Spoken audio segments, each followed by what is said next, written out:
Hello, beautiful friends. I am Laurel Bleadon-Maffei with Illuminating Souls, welcoming you to this episode of Sleepy Bedtime Blessings, a podcast designed to help you rest, relax, and fall asleep, all while deepening in your connection with your beautiful team of angels who love you so. I am an angelic practitioner, a spiritual teacher, and an encourager of souls. And I do this through one-on-one angel sessions, soul mentoring, and a variety of classes. And you can learn more about my offerings at my website, illuminating-souls.com. But for now, the angels and I are here to help you come into a beautiful state of rest and hopefully fall asleep, if that is your intention. I say that because I know some of you listen during the day. So if you're here for the companionship and you're going to stay awake, then I hope this podcast helps you come into a place of loving, just knowing that you are loved and that the angels and I are grateful for this opportunity to keep you company. And right now, I am in the blanket fort, so broadcasting to you from the blanket fort here in Vallejo, California. As I've shared with you before, I put a big blanket over my head and over my monitor to help dampen the sound because I don't have a place to set up a sound booth, so I have this very cozy Sherpa-like blanket, and I don't know, it makes me so happy to come into the blanket fort because it feels like the rest of the world goes away, and it's like we're having a sleepover. Remember that from when you were kids? Did you ever have sleepovers? We used to have them, and we would have our sleeping bags. And usually we would sleep in somebody's basement, which was often tiled, so it was a hard surface, but we didn't seem to care. And there was something so wonderful about having a slumber party. And we could tell stories and talk, and you'd have to kind of whisper in low voices because you didn't want to keep the parents awake. So here we are. I'm in my blanket fort, and hopefully you are somewhere very cozy where you can snuggle on up and come into that sweet, sacred space where we can whisper to each other. And even though I won't be able to hear you whispering, I can feel you in my heart. So it's the next best thing. And I will share that as I'm recording this, it is early morning. It's about 6:45. And so I'm just getting my day started. And the energy this morning is so sweet. I just can't get over how sweet the energy is. I don't know what it's about, but this is my first thing that I am participating in today, recording this for you, and the energy is simply beautiful. I hope you can feel it. It feels like an invitation. It feels like an invitation to a spa day. Sweet, soothing, enriching. The kind of energy that just smooths away any worries or burdens that you might be carrying. energy can really help us with that. Energy, I know, sounds like this vague, theoretical idea. But I've had such profound experiences coming into intentional energy fields that this is one of the reasons that this is now my life's path. I think I have mentioned this before. I know I've talked to you about the University of Santa Monica where I got my degree in spiritual psychology. And the rhythm of the program was we would go to school one weekend a month. So Friday night, all day Saturday and Sunday. And so I would save up all of my triggers from the month. Just because I was in school didn't mean I didn't have any more issues to work through. If anything, often when we go on a healing journey, our issues become more pronounced because we're looking for them. And so all month long, I would catalog my grievances and my triggers, and I'm upset because, and I remember this from my childhood, and this happened at work, and I'm so sad about this situation. I mean, I was in it. And the most interesting thing would happen. I would walk into the building on Friday night, because it was at a physical location at that point, on 21st and Wilshire in Santa Monica. And even driving from Hollywood, where I worked, to school on Friday nights, I would be annoyed with people in traffic and going through my list of the things I wanted to process over the weekend. And then I would go into the building, which the energy there was just exquisite. I would be in the building for about 20 minutes, and my issues kind of evaporated. I would go into this place of almost euphoria. It was so interesting. We hadn't even had a process at that point. I just was in the energy field.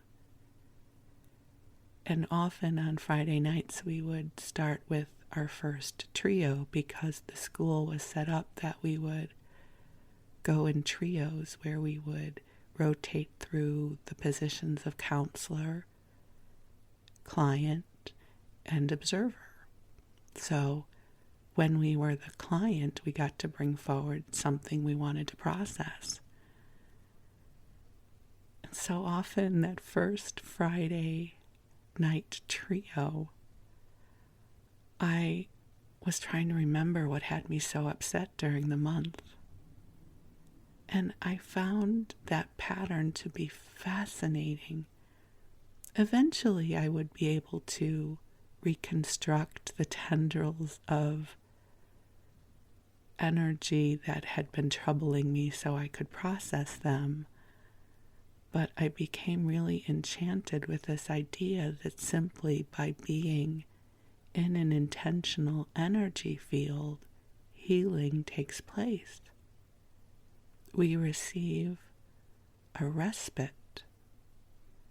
It's like coming into an elevator and going up to the 50,000th floor where 3D world gravity no longer plays with us in the same way. And this is one of my intentions for the podcast, that simply by listening, you are invited into this intentional energy field that has been cultivated for you to help you feel lighter, more yourself, liberated from the heaviness that may have found you during the day. Because I really believe that where two or more are gathered in divine light, that healing happens and miracles happen. And I believe this because this has been my experience for many years now. This work also is my medicine, and those of you who've taken classes with me know this. You know, if I'm deep in my earth girl material, and I am mercurial, just so you know, just because I do this work does not mean I live in a perpetual state of Zen. Oh no. I worry, and I get overwhelmed, and I get lost. All of those profoundly human experiences that result in exquisite poetry and art. It's not that I'm a poet or an artist, but I just mean, you know, those deep, deep experiences of the heart I have. And so often when I'm in the midst of something, one of the best things I can do is to teach a class or facilitate sessions, because that moment when I call in the light and I shift out of my earth girl mode and I open up to waves of divine wisdom and light and love, I receive it along with you. And it shifts for me. So take a breath in and receive. Because there is something about coming into these higher frequencies, even if you cannot feel it or sense it. They help us to transform. They shift us out of the rambling thoughts that sometimes perpetuate stories and experiences we no longer wish to embody. And they help us gain altitude and remember who we are.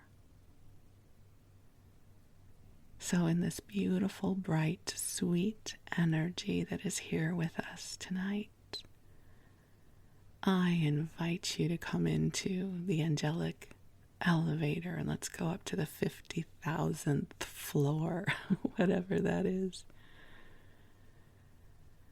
And I invite you to get out and look around at the brightness that is here for you. The other thing that I wanted to bring forward for you is gratitude. And I know often on the journey of self-growth we work with gratitude, right? I am grateful for, and then you list the things for which you are grateful. I am grateful for my home. I am grateful for my cats, whatever it is you're grateful for. But I want to put a spin on that. Let me reframe that. The angels want to put a spin on this right now. Truly, it is from them. They want you to experience the gratitude that they have for you. And they say thank you for the gift of your life. Thank you for the experiences that you are having here on the planet. Thank you for making it through another day. Thank you for the acts of kindness that you seed into this world.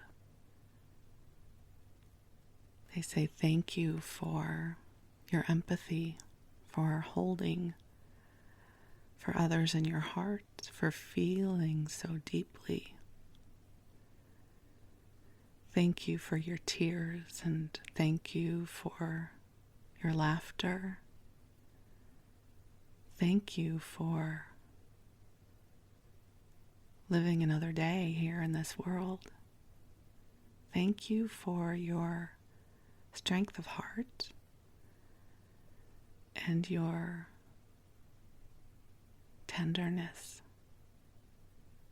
and feel the waves of gratitude that the angels have for you. You know, our lives are not sunshine and roses all the time. Hopefully they are sometimes, because, you know, there's ice cream in many flavors. and there are our companion animals, and there are sunsets, and there is summer fruit that is coming in season, right? There's laughing until our sides ache. We need more of that for sure. And there is holding in the loving with someone who is special to you.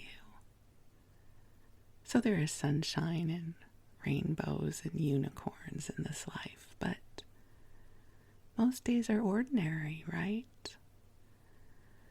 They just are, and we just are. And that is beautiful. It's beautiful. And you are beautiful. So the angels say thank you for this day. Thank you for showing up. Even if your way of showing up was napping all day and watching the latest episode of Real Housewives of fill in the blank. And nourishing yourself with bags of chips. Whatever you have done to get through this day, thank you. Thank you for being you. Because you being you makes this world a better place. You help bring a sense of light into this world. So thank you for being you. And the angels are already here. I'm hoping you can feel them, but I will call them in because I am a girl who loves to pray out loud and who loves the ritual of it. So take a nice breath in, allowing these waves of light and relaxation to come to your body. And beautiful angels on high, we welcome you here. And as we welcome you here, we feel you welcoming us into this sacred space of light. And angels, I ask that you bring beautiful waves of light to each of our beloveds listening to this message. That I know that you are aware of all that is transpiring, and the light that you bring to them is calibrated just for them. And angels, help to clear anything that does not belong to us. Anything that we no longer need to carry. Helping to lay down our burdens and our old stories that no longer reflect who we've really become. And angels, help us attune to this beautiful brightness that is here with us today, tonight, in the wee hours of the morning, whenever it is that you are listening. Help us to connect with this beautiful brightness that is here. This light that speaks of brighter tomorrows and the sweetness of potential, that seeds of serendipity and miracles are being sown in our names. That there's a gorgeous tapestry of love being woven throughout our lifetime. And there are beautiful experiences still to come. That each of us in our own way is opening to new dreams, new visions, new invitations that will help us embody even more of who we are. And that as we do, this energy is amplified and the ripples of love continue to move into this world. As each of us contributes to the evolution of consciousness that is taking place in this realm. And angels, I ask that you bring in waves of healing and light That perhaps we know what is up for healing, and perhaps there is that which is unknown to us but known to you. That we may bathe in the healing waters of the divine. That we may reconcile where we are in this moment. And that we may feel empowered and inspired as we continue to transform and grow. So beautiful ones, take a deep breath in.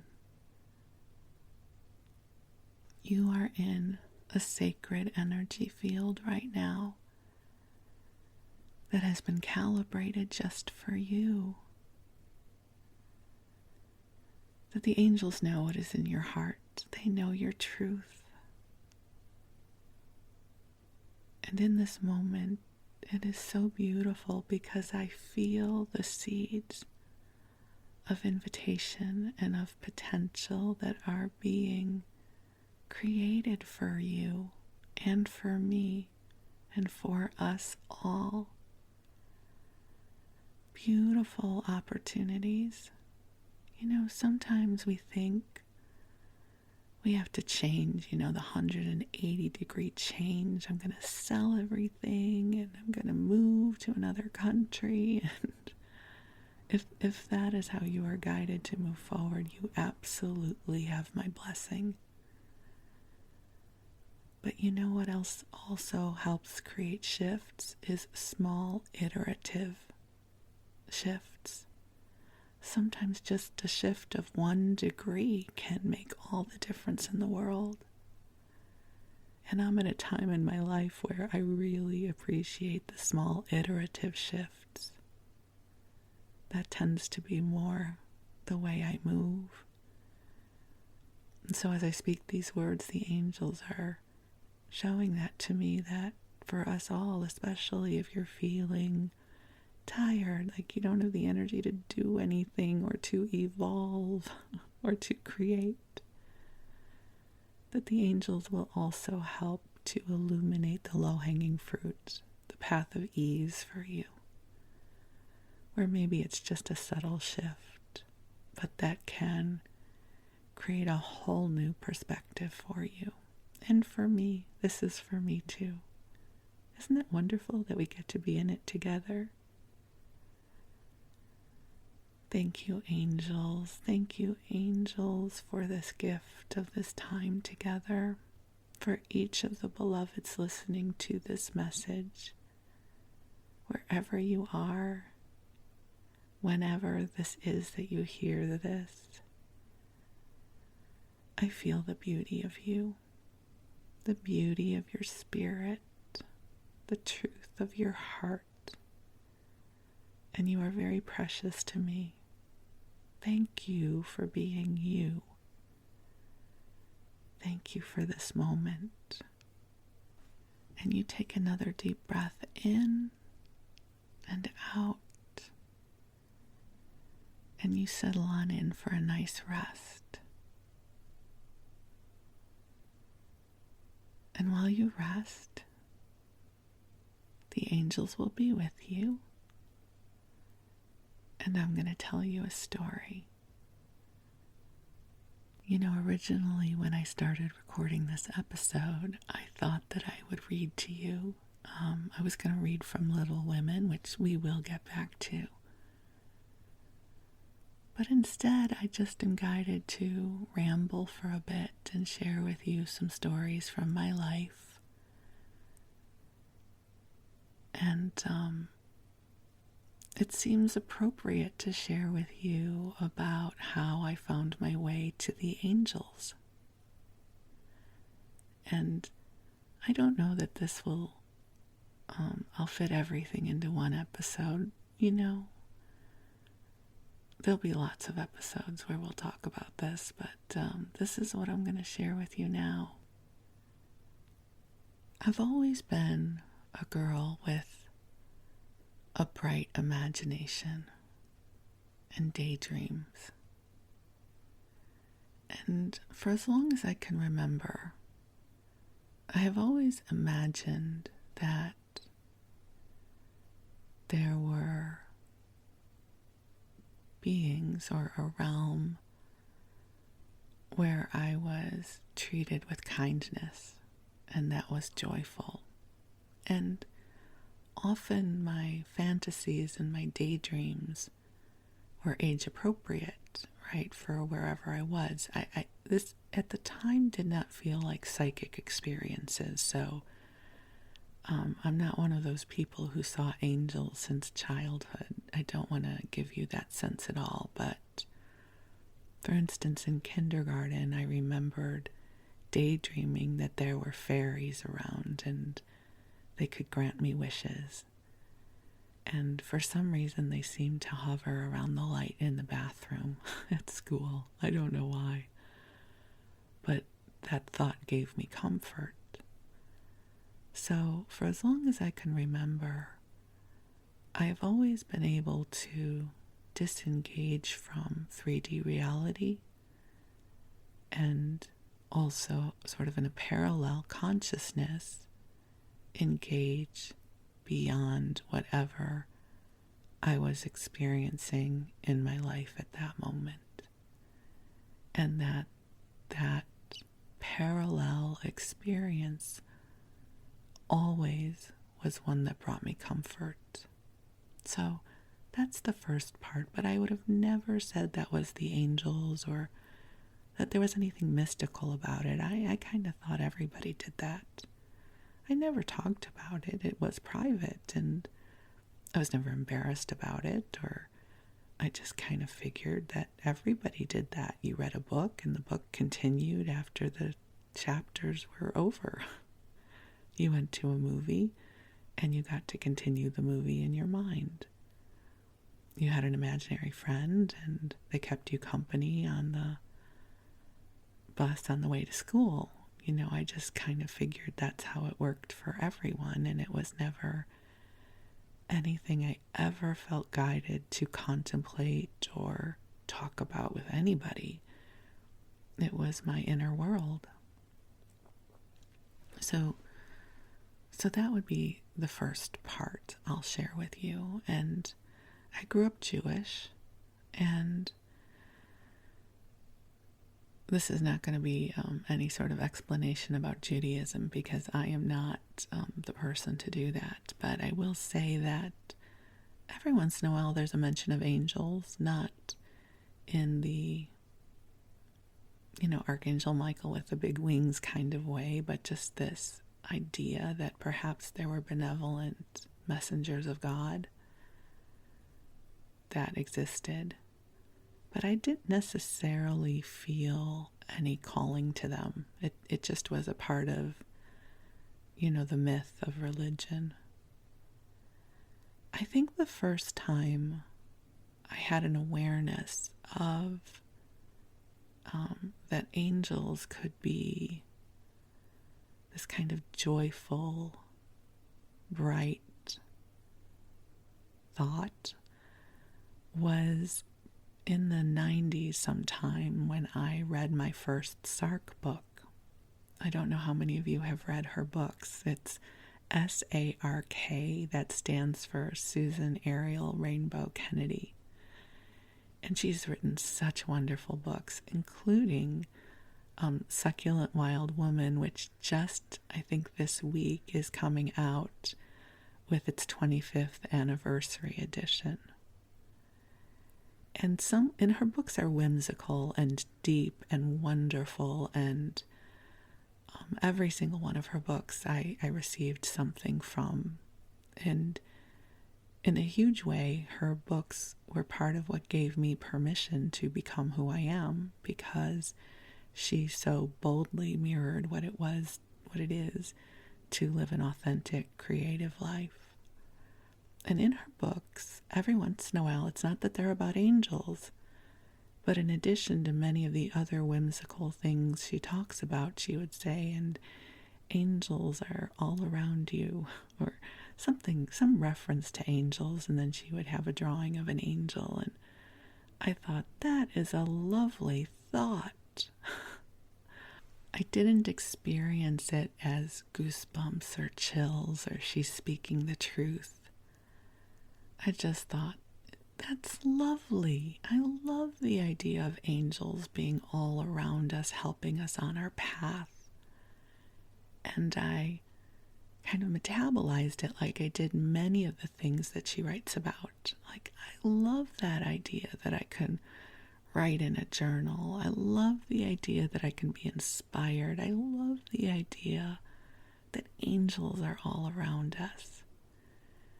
And so that was one of my first awarenesses of contemplating angels as an archetype or beings or imagined or real who could help us on our path. I just, something about that felt whimsical and magical and joyful. So for instance, she writes, "You are an angel." This is from her. She has a wonderful card deck that used to be in print called Juicy Living Cards. They're no longer available, but I went into my deck to find this card for you. So she writes, "Clusters of angels all along your path wherever you go. There are clusters of angels on a mission. These angels surround your soul wherever you go and whatever happens." And so her beautiful writings about many things about life also had these little snippets about angels. And I just thought, that is so lovely. Like, that's lovely. I want to be a person who believes that, you know, when you're introduced to a concept that just feels like a yes. Like, okay, yeah, yes, angels. Clusters of angels on my path. So that was one of my first experiences metabolizing the idea of angels. Sort of opened the door to who I am now, but that planted a seed. And can I also just say, I highly encourage you to read her books. They're wonderful. And happy 25th anniversary to Succulent Wild Woman and SARK. Absolutely a book that shifted my life. You know, sometimes you read a book and it shifts something for you. You know how we were talking about sometimes we just have to shift by a few degrees. The SARK books absolutely opened me up to a life of creativity, of writing, of expansion, and of joy. So, thank you. Thank you, SARK. I love your books. And so that was my first shift, my pivot point perhaps, about the idea or the concept of angels. I loved the ways that she wove that into what she wrote, and I thought, yeah, I want to be a girl who believes that. That works for me. And then a few years later, I found my way to USM, and I shared a lot about that journey. If you go back and find, I think it was episode number 50, where I take you through my year of awakening. So now I'm in USM, having wonderful, amazing experiences. And not necessarily focusing on angels, more focusing on spirit, on God, on the authentic self, on authentic love, which all served me well in building a really powerful foundation for my connection with divine love and the generosity of spirit and what happens when we open to it. So at this point, the angels were really not calling to me. In episode 50, I share with you how one of my longings was to open to my mystical gifts. And I didn't know what that meant. And I didn't know how they would open. I didn't know. I felt like I was wandering around going, help me open to my mystical gifts. And I don't know what that means. And I think it was an evening. I was home at the computer, and I had friends who went to study with Doreen Virtue at the time. Doreen was teaching and writing about the angels. Now, if you're not familiar with her work, don't go look her up now, because she has gone through a 180-degree shift. She is now an evangelical Christian who has completely disowned all her prior work. And I respect her journey, right? We all get to choose what we believe, and so this episode is not going to be about that. It's going to be about what my experiences were with her in the early years of my development, because those are my stories to tell. And she has evolved in a very separate path from all of that, and I have stayed my path. So at the time, she had written several books, but one of the books for which she was most famous at that point was A Lightworker's Way, which talked a lot about the mystical and spiritual experiences she had been through, which included the angels. And I had some friends from USM who had taken her angel therapy practitioner class. And I remember at the time thinking, that is so sweet. I love that they found this. Like, this sounds really cool, and I'm so happy for them. And I say it that way because nothing inside of me said, oh my God, I need to do that. When they would tell me about it and they would do angel readings for me, I just thought it was lovely. And I was so happy for them, for their experience, and that they were opening to something new. And I enjoyed receiving readings from them. But nothing rumbled in me as, honey, this is your life path, girl, wake up. Instead, what happened was, as I was wandering around, asking, how do I open to my mystical gifts? One evening, I seem to recall it was an evening, I was on my computer and wandered to Doreen Virtue's site. She was teaching many classes at that time, but the two that caught my attention, one was a mediumship class. It was a small group mediumship class that I seem to remember was in 2004, the end of 2004. And I would come to find that was actually about talking to dead people, which kind of freaked me out, but that was the class. And then in May of 2005, she was teaching angel therapy practitioner training in Glastonbury, England. And what I sensed and felt and heard while I was looking through the classes on her website was, if you want to get where you're going, take these two classes. The mediumship class, and I think it was October, and angel therapy practitioner training in Glastonbury. And don't whittle this down so it makes sense. Take these two classes. It was so clear. So I said, okay. I got out my credit card and I signed up for both of the classes, not really understanding where it would take me. So I'm pausing here because I'm trying to decide how much of this to share right now. Really, there's way more than an hour's worth of content here, so I'm going to sort of pick and choose a little bit.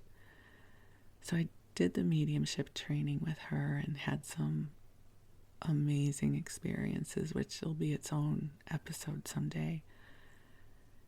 And now we're getting ready for the angel therapy practitioner training in May in Glastonbury. Now, I had known about Glastonbury. I had a classmate at USM who traveled there all the time, and she worked with the goddess, and she had another priestess, I think, from Glastonbury come out to LA, and I had done a workshop with her at some point. So I don't know if the angel therapy practitioner training for me was more about the angels or more about Glastonbury, but I don't know that it really mattered. So I flew into Bristol and had a car service pick me up and take me to Glastonbury, and I met, 144 other people for this 4 or 5 day workshop. At the time, Doreen was a very gifted teacher, and the energy field that she cultivated was incredibly high. Oh, angels, you're so smart. Remember how earlier I was sharing with you that sometimes an energy field can create transformation, like I experienced at USM? Well, that was the kind of energy field Doreen was working with back then. I did not know those would be connected until I started telling you my story here. You guys, the angels, they're so smart. They knew this is where we would go. So, sorry, sometimes I'm just delighted by how things flow together. So there's 144 or so of us in this big auditorium at the hall in Glastonbury. And for any of you who have ever done any sort of mystical or psychic training, it is not uncommon to be super nervous when you're in a room with other people, because typically what most of us think is everyone else in this room is super psychic and I'm not. I'm the imposter. I'm the fraud. I'm going to be the one person who can't do this, and everybody else will be able to. That is typically what 99% of people in that room are thinking. So if you ever do go to a mystical training, just so you know, you're not the only one who feels that way.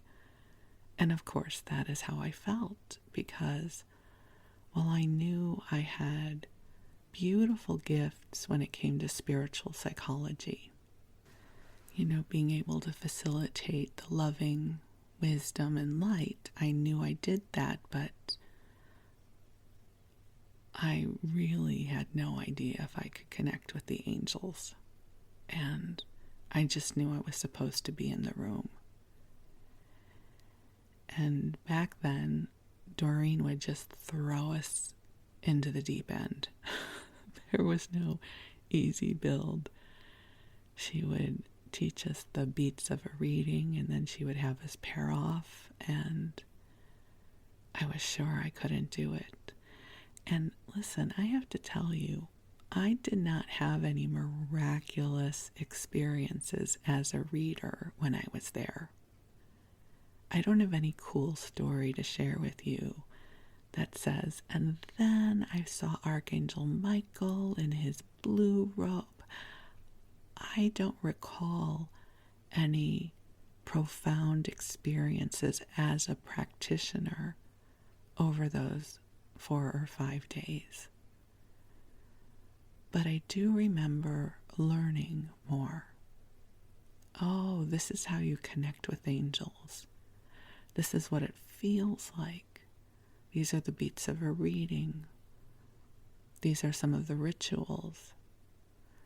But a lot of what shifted for me was in the readings I received from other people in that room. There was this one woman I wish I could remember her name, and I wish I knew how to get in touch with her. We lost touch after our ATP. She was from Australia. So if you know who you are and you're listening, reach out. And she would get these visions in her readings and get these full body chills. And so we paired up and she gave me a reading, and this is what she told me. She said, This is who you are, and this is the work you're here to do. She said, you help people walk up a stairway of light. And then when they get to the top of the stairway, a big column of light comes in and illuminates them. And then they walk through their doorway. You don't go through their doorway with them. It's their doorway to go through. But you help them walk up the stairway of light. And you know what is so beautiful about that is exactly what I do. It's full on true. If any of you have worked with me for a period of time, you know that I help you walk up your stairway of light, not mine. I'm not training people to be laurels in the world. I am here to help you open to who you are. But I'm a great guide, and I can help you walk up your stairway of light. And then you get your illumination and you walk through your doorway. It's your doorway to walk through. And I thought that was so beautiful. And part of that ATP training, we got to go to Stonehenge, which was really cool. And again, I did not have any big mystical experiences. I did not see, beings of light there. I just thought it was super cool to be there. And we went to Chalice Well, which again was amazing. I don't know, it's so interesting when I look back at my training. It's not as if I had these big, bold, mystical experiences, but it almost felt like I received an attunement. Something shifted for me. Our awakenings and our openings are not always bolts of lightning. Sometimes they're subtle. And at the time, she had a chat room. So this is before social media. She had a message board, as it'd be a better word for it. And anyone who had gone through her training would get to be on this message board. And the message board was wonderful back then. People were so supportive. And we got to learn and be mentored by other people who had gone through the training. And to get the certification, you had to do 20 practice readings, which was very unnerving. And so I did my 20 practice readings. I don't even remember them. Again, I don't have anything memorable to share with you about it. But somehow it felt like there was a tide pulling me into this experience with the angels. And so I learned a lot from Doreen. I learned different methods. I learned different philosophies. But at some point, it became mine. And this is, I think, what happens on our spiritual journeys. We have teachers and guides who open us up, but then it becomes our own. At least that's my favorite way of mentoring people. I am happy to teach you what I know, and then you have my full support in making it your own. And it began to seep in. I started doing practice sessions for people, which is a whole story for another day, but As my friend and coach at the time said, your practice sessions are not for you to get good at what you do. You're already really good. But they're for you to discover what a session with Laurel is going to be like. And what I discovered as I did my practice sessions is they became a blend of spiritual psychology that I had learned at USM and the angels that I had learned from Doreen. And it opened up an alchemy of the expression of my spiritual connection. And I discovered that this beautiful divine love that I had opened to at USM would be profoundly amplified and even more accessible as I worked with the angels. So when people have angel readings with me, they often will ask, who are my angels and what are their names and how many do I have? And I should tell you, I don't see in that way. I'm not saying there aren't other people who can and do, but my experience with the angels is much more SARK-like, right? Clusters of angels line your path. I feel them much more as a team, as a presence, as a sure thing, that I absolutely believe that every molecule of this universe has love. That the angels are here to bring us love, and as we learn to open to it, it becomes more present in our lives. I then would go to learn to channel, which again will be its own episode. I learned to channel. I took my first channeling class in 2007, but did not open to channel until it was 2008. And let me tell you, being able to directly channel from Josephus and the Wisdom Council and the angels, that just pumped things up even more.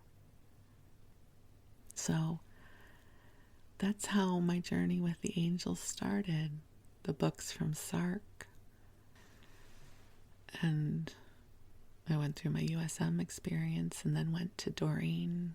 And it's like it metabolized in me. I love that word, metabolized, right? Because it speaks of some kind of alchemy, some kind of organic process that transforms.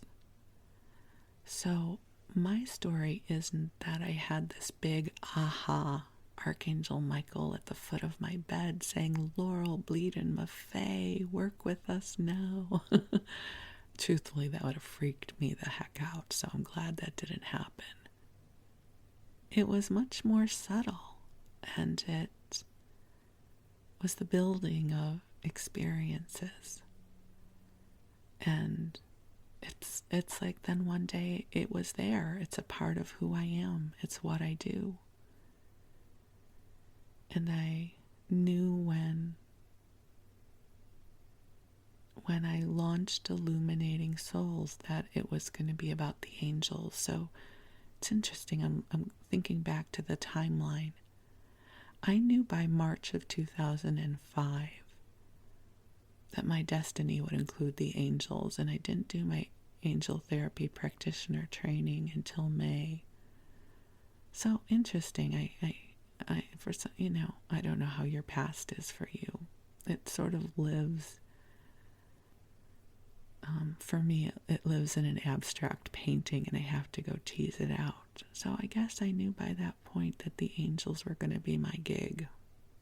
I can't quite remember how I came to that, but I knew because in March of 2005, my friend and coach led me through a marketing exercise, which is when I gave voice to Illuminating Souls, or better put, Illuminating Souls gave voice to me, and the angels were absolutely a part of that. Huh. Okay, so somehow it all weaves together. It's all just a big abstract painting. If you think about the paintings of the Impressionists, right, there's dots of paint and it gives you the illusion of shape. That's how my past resides in my consciousness. It's not clear-cut timeline. It's impressionist. So that's kind of how I came to the angels. They found me, not in a big, bold stroke of color, but more like a slow build. Like there's love here. And when we open to the angels, it amplifies. So here we are. Here we are. Almost 20 years later. And I have helped thousands and thousands of people connect with the angels and help the angels connect with thousands and thousands of people. And it is the greatest joy of my life. So thank you, angels, Team Angels. They're the best coworkers ever, really. And thank you for letting me ramble my way through this part of my story and connect the dots.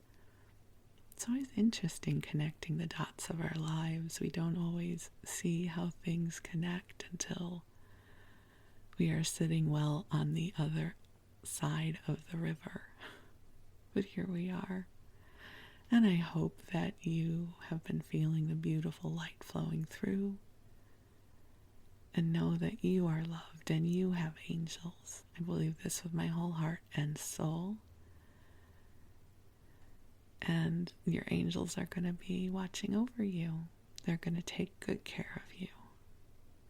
So you, beloved one, are precious. And I am deeply grateful for you. So you take good care and we'll talk again soon. Thank you.